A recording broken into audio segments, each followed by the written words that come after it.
कहीं भगवान की भी बात आती है प्राप्ति की, तो उसको भी यही बात आती है कि जैसे कर्मों से हर फल मिल जाता है, ऐसे कर्मों से भगवान भी मिल जाते हैं।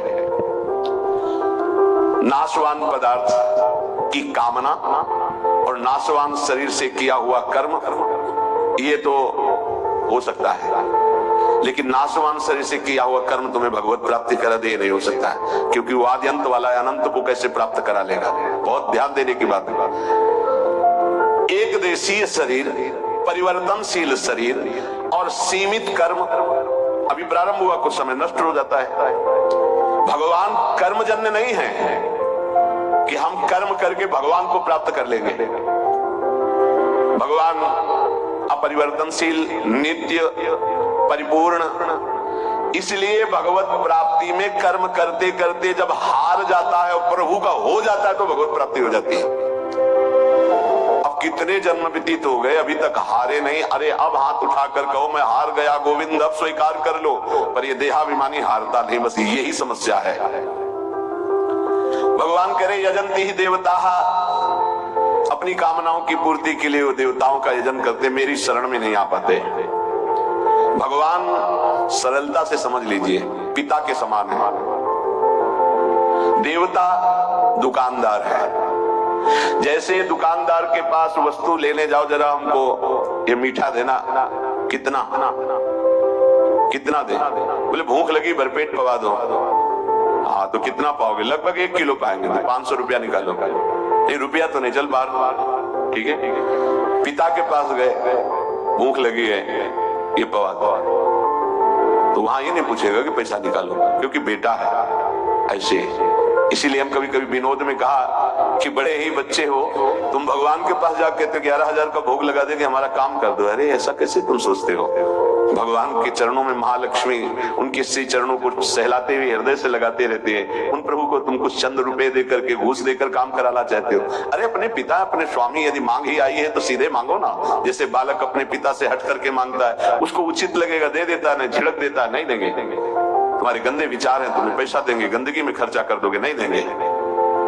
भगवान पिता है, देवता दुकानदार है। पिता से अधिकार पूर्वक मांगा जाता है और दुकान में पैसे दे के लिया जाता है। दुकानदार को जैसे पैसे दिया जाता है, ऐसे देवताओं से काम कराने के लिए आपको कर्म करना होगा, उसका सांगोपांग, तब वो देवता तुम्हारे कर्म के अनुसार वो फल प्रदान करेगा। पर भगवान को ऐसी जरूरत नहीं है। भगवान को केवल अपनापन मानने की जरूरत है, प्रभु मेरे, बस इतनी बात है। पर इसमें दूसरा कोई नहीं होना चाहिए, तो अभी आपको परम लाभ मिल जाए। इसीलिए गोस्वामी जी ने कहा बिगड़ी जन्म अनेक की, अब ही सुधरे आज वही राम को, मेरे प्रभु मेरे तो गिरधर गोपाल, दूसरों न कोई। ये लानी है सिद्धि भगवत प्राप्ति के लिए। इसमें तुम्हारा कोई पसीना चुहाना काम में नहीं आएगा, वो तो हारने के काम में आएगा। लगे रहो, फिर जब हार जाना कि नाथ मैं हार गया, तब कहेंगे मेरा हो जा। बस यहीं से परमार्थ का दिव्य स्वरूप प्रकट होता है भक्ति मार्ग में।